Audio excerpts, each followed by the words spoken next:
નમસ્કાર, spark today ન્યૂઝમાં આપનું સ્વાગત છે. દર્શક મિત્રો, આમ તો વડોદરામાં ખાડો પડે કે ભૂવા પડે આ નવાઈની વાત નથી. જ્યાં દર્શક મિત્રો વડોદરાનો કોઈ એવો માર્ગ બાકી નહીં રહ્યો કે જ્યાં ખાડા ના પડ્યા હોય કે ભૂવા ના પડ્યા હોય.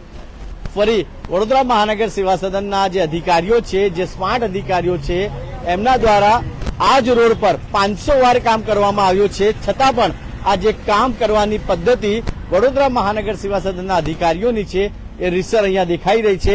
અને એક આઈસર ટેમ્પો જે છે અકોટા તાજ હોટલની સામે આ આઈસર ટેમ્પો જે છે એ ખાડાની અંદર બેસી ગયો છે. આ પાણીના બોટલ અને કોલ્ડ્રિંકના બોટલથી ભરેલી જે આઈસર ગાડી છે એ આપ જોઈ શકો છો કે પાછળનું જે વ્હીલ છે એનો ખાડાની અંદર જતું રહ્યો છે. વારંવાર લાખો અને કરોડો રૂપિયા ખર્ચો કરીને વડોદરા મહાનગર સેવા સદનમાં બેઠેલા જે અધિકારીઓ છે જેમનું પેટનું પાણી હલતું નથી, પણ આ ખાડાઓ હવે એમનું પેટનું પાણી હલાવશે. આ તો ટેમ્પો ચાલક છે એ બચી ગયા, કેમ કે અહીંયા જાનહાનિ પણ થઈ શકે છે. આપ જોઈ શકો છો કે આખી ગાડી એમની જે ખાડામાં ખાબકી છે, જેના કારણે એમને નુકસાન તો થયો છે, પણ જે રીતે આ કોઈ જાનહાનિ નથી થઈ એ સારી વાત છે. વારંવાર અહીંના સ્થાનિકો દ્વારા પણ રજૂઆત કરવામાં આવી છે. આ GJ 06WV 4947 આ જે આઈસર ટેમ્પો છે, આઈસર ગાડી છે, એ આખી વડોદરા મહાનગર સેવા સદનનો જે સ્માર્ટ ખાડો છે એની અંદર ખાબકી ગઈ છે. અહીંના વારંવાર વિસ્તારના લોકોએ કમ્પ્લેન કરી છે. અહીંયા પાણી પણ ભરાયા હતા. વારંવાર આ જ જગ્યા ઉપર ભૂવા બી પડ્યા છે. છતાં પણ વડોદરા મહાનગર સેવા સદનમાં બેઠેલા જે નેતાઓ છે, જે અધિકારીઓ છે, એ લોકોની સમસ્યાનું સમાધાન નથી કરતા. પણ જે રીતે આપ જોઈ રહ્યા છો કે એક મોટો અકસ્માત અહીંયા થઈ શકે. આપણી સાથે સ્થાનિક છે, એમને સાથે વાત કરીશું. આઈસર ટેમ્પો વાળા છે કોઈ? કઈ આઈસર વાળો? આ તો સારી વાત છે કે તમે અત્યારે જે ગાડી હશે સ્લો હશે, પણ જો કદાચ કેમ કે આટલો મોટો ખાડો, કેમ કે આ જ રોડ પર લગભગ જયારે પાણી ભરાયા હતા આમાં ખાડા બુવા બધા ભેગા જ પડી ગયા હતા. તો તમને લાગી રહ્યો છે આ સ્માર્ટ અધિકારીઓ ક્યારે સુધરશે? ખબર નહીં હવે ક્યારે સુધરશે. કેટલા ટાઈમથી 6 મહિનાથી આવું ને આવું જ છે. વન સાઈડ રોડ ચાલતો હોય છે, એક સાઈડ આખો ખોદેલો ને ખોદેલો હોય છે. આ તો ગાડી ચાલુ ગાડી હતી ને સેજ નમી ગઈ, તો આ ગાડી બી બચી ગઈ. આખી નમી જતી તો આ ગાડીને નુકસાન થતું. આ ગાડી બચી ગઈ એના લીધે. કઈ એજન્સી છે આપણી? આ ગૌરવ હોસ્પિટલ, નુકસાન થયું. Gaurav hospitality and service private limited, Chhani Jakatnaka godown છે, રામાકાકા ટેમ્પલની સામે. શું ભર્યું હતું આ? કોલ્ડ ડ્રિંક છે, કોકા કોલાનો માલ છે. ઓકે. અને નુકસાન બી ખાસો થયો. કાચની બોટલો અહીંયા આગળ તૂટી ગઈ છે. કેટલું નુકસાન થયું હશે? એવું તો ખ્યાલ ના આવે, તો બધું રાતે હિસાબ કરે ત્યારે ખબર પડે. હા, પણ આનો હિસાબ કોણ કરશે આ ખાડાનો? તો મારા માથે જ પાડશે ને સેટ તો મારા માથે પાડશે. એવું? પણ શું લાગે છે, કેમ કે જે મોટા મોટા દાવા કરવામાં આવે છે, કરોડો રૂપિયાનું બજેટ ફાળવી દેવામાં આવ્યું છે, આ રોડ બનાવી દેશું, આ અમે બ્રિજો બનાવી દઈશું, પણ આ પહેલા જે સુવિધાઓ છે એ કેમ નહીં આપવામાં આવતી? સવાલ હવે આપી અસ્પાકભાઈ છે આપણી સાથે. અસ્પાકભાઈ, આ આટલો મોટો વિકાસ આપને દેખાઈ રહ્યો છે, આ વિકાસ ખાડામાં છે દેખાઈ રહ્યો છે. કહેતા હતા અમે પહેલાથી જ કે વિકાસ ખાડામાં છે, અને આજે આ ભૂવામાં વિકાસ છે, ખાડામાં વિકાસ છે. એનું આ જીવતું જાગતું ઉદાહરણ કે ચાલુ ગાડી, તો ગાડી ધીરી હતી, ગાડી ધીરી ના હોય તો ગાડી ઊંધી પડી જતી, અને ઊંધી પડતી તો બીજી ગાડીઓ કે બીજા આજુબાજુમાં ચાલતી વ્હીકલને પણ નુકસાન થતું. અને આ રોડની સૌથી મોટી વાત એવી છે કે ગયા વર્ષે જે પાણીના પૂર આવ્યા, હજુ તો પાણીના પૂરને ઓસર્યાને 6 મહિના નથી થયા. આખો રોડ બંધ હતો 6 મહિના પહેલા જ. 6 મહિનાની અંદર આ કામગીરીનું ઉદાહરણ છે કે એમની કેટલી તકલાદી થૂકપટ્ટી વાળી કામગીરી છે કે 6 મહિનાની અંદર આ રોડ ફરીથી બેસવા માંડ્યો, ભૂવાઓ પડવા માંડ્યા. અહીંયા પહેલા પાણીના પૂર પછી જે ખૂબ ભૂવાઓ પડ્યા હતા તો 4 મહિના તો રોડ બંધ રહ્યો, અને છેલ્લા 2 મહિનાથી આ રોડ ચાલુ થયો છે. અને આ 2 મહિનામાં રોડ ચાલુ થયો ને 2 મહિનામાં ફરી પાછું જયારે રિપેર કર્યું, તમે કામ કર્યું, તો 2 મહિનામાં જ એવું રિઝલ્ટ શું આવે છે કે તમારા ભૂવા ફરી પડી જાય છે.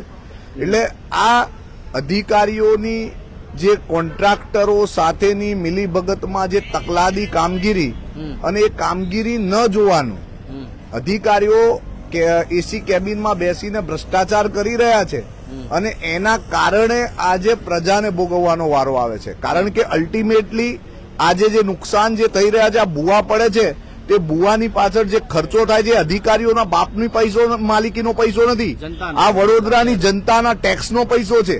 અને જયારે આ વડોદરાની જનતાના ટેક્સનો પૈસો હોય તો આવા અધિકારીઓ, આવા લોકો કે જે લોકોએ અત્યારે આ 4 મહિના પહેલા જે આ કામગીરી કરી છે, કોન્ટ્રાક્ટરને પૂછવા માંગુ છું, એ અધિકારી જે અધિકારીની નિગરાનીમાં કામગીરી થઈ છે, અધિકારીને પૂછવા માંગુ છું કે તમે શું કામગીરીમાં ધ્યાન રાખ્યું છે.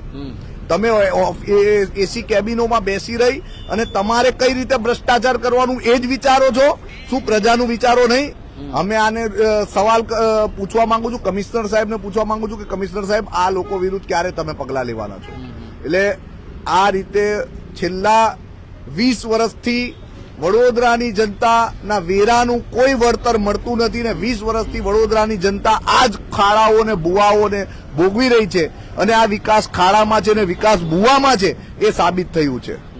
અશફાકભાઈ, જે રીતે મોટી મોટી વાતો કરવામાં આવે છે, કરોડો રૂપિયાનું બજેટ ફાળવામાં આવ્યું છે અને અમે આ કરી દઈશું, પેલું કરી દઈશું, પણ જે મૂળભૂત સુવિધાઓ છે એ અત્યારે વડોદરાના નાગરિકને નથી મળી રહી. અને આવા ભૂવાઓ આજે વડોદરામાં એવી જગ્યા નથી કે એવા ખાડાઓ તમને નહીં દેખાય. તો તમને લાગી રહ્યું છે કે આવા બજેટો કરતા પહેલા જે મૂળભૂત સુવિધાઓ છે એ નાગરિકોને પહોંચવી જોઈએ. બિલકુલ 100% નાગરિકોને મૂળભૂત સુવિધાઓ તરીકે સારા રોડ રસ્તા મળવા જોઈએ, નાગરિકો પાણી ગટરની સુવિધા, તો આ પ્રાથમિક બાબત છે. હવે આવી પ્રાથમિક વસ્તુઓની સુવિધાઓ, ટેક્સ ભરીએ છીએ, આનું પ્રાથમિક વસ્તુઓની સુવિધા માટે ટેક્સ ભરાય છે ને પ્રાથમિક વસ્તુઓની સુવિધાઓ માટેના તમે બજેટ બનાવો છો. કોર્પોરેશનનું બજેટ એટલે નગર, નળ, ગટર અને રસ્તાનું બજેટ. તો આ નળ, ગટર અને રસ્તાના બજેટમાં રસ્તાના બજેટની શું હાલત છે? તમે રસ્તા પાછળ કરોડો રૂપિયા વાર્ષિક ખર્ચો છો, તમે રોજ નવી વાતો કરો છો, રોજ નવા પેલા ચહેરાઓ લોલીપોપ આપો છો, પણ એ લોલીપોપનું કોઈ રિઝલ્ટ ખરું? 20 વર્ષથી આ જ લોલીપોપો પ્રજા દેખતી આવી છે, પણ એના પછી પણ કોઈ કાર્યવાહી થતી નથી. અને આજે તમે જુઓ, બિલકુલ ગાડી, મતલબ રોડ પહેલે આ તો ચાલતી ગાડી સટ્ટ દઈને ભૂવામાં ઉતરી ગઈ. આ કોઈ જાનહાનિ થઈ તો કોણ જવાબદારી લેતું? શું અધિકારી વિરુદ્ધ આના કારણે પગલા લેવાતા?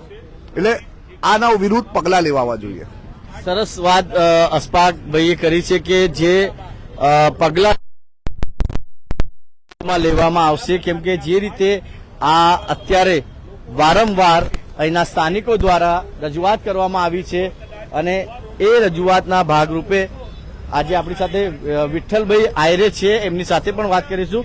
વિઠ્ઠલભાઈ, શું કહેશો? જે રીતે તમે તો અહીંયા રહો છો સયાજીગંજ, તમે તો સૌથી વધારે ભૂવાઓ જોયા છે, ખાડાઓ જોવા છે, આ ફરી એક વિકાસનો ભૂવો તમને જોવા મળ્યો છે. સાચી વાત છે. 2 મહિના પહેલા જ વડોદરા શહેરમાં હાફ સેન્ચુરી મારેલી ભૂવાએ કદાચ આ વધારાનો વિકાસ હવે દેખાઈ રહ્યો છે. અને હું તો એવું કહેવા માંગીશ કે આ વડોદરા તંત્ર જે છે ને તદ્દન નિષ્ફળ તંત્ર છે અને અમે તો એમની પાસે કોઈ અપેક્ષા રાખતા નહીં અને જનતાએ પણ કોઈ અપેક્ષા રાખવી નહીં. રસ્તા પર ચાલુ હોય તો પોતાના હિસાબમાં જનતા લોકોએ ચાલવું જોઈએ. પણ તમને નહીં લાગતું કે તમે ટેક્સ ભરો છો, કોર્પોરેશનને લાખો રૂપિયા ટેક્સ આપવામાં આવે છે, આપણી જનતા રોડનું ટેક્સ ભરે છે, તો એ સુવિધા તો આપવી જોઈએ ને? પણ ક્યાં આપે છે ભાઈ? આ લોકો કોઈ જાતની સુવિધા આપવામાં તો એ લોકો રાજી છે નહીં અને એ લોકો આવનારા દિવસોમાં બી સુવિધા આપશે નહીં.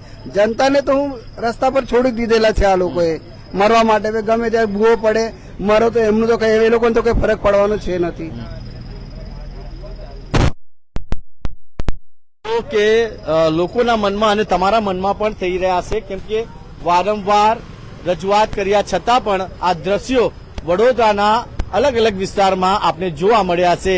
આ એક ગાડી નથી કે ખાડામાં પડી છે, પણ આવી ઘણી ગાડીઓ જે છે એ ખાડામાં અને ભૂવામાં પડી છે. આશા રાખીએ કે વડોદરા મહાનગર સેવા સદનમાં બેઠેલા જે નેતાઓ છે, જે અધિકારીઓ છે, એમના કાન સુધી અમારી અને વડોદરાની જનતાની અવાજ પહોંચે અને આ જે ભૂવા નગરી અને જે ખાડા નગરીના નામથી હવે વડોદરા ઓળખાઈ રહ્યો છે, એ વડોદરાને કંઈક ને કંઈક સારું બનાવવાનું કામ વડોદરા મહાનગર સેવા સદનમાં બેઠેલા નેતા અને અધિકારી થોડું વિચારે. વિડીયો જર્નલિસ્ટ રાહુલ કપ્તાન સાથે હું કૌશલ, સ્પાર્ક ટુડે ન્યૂઝ માટે.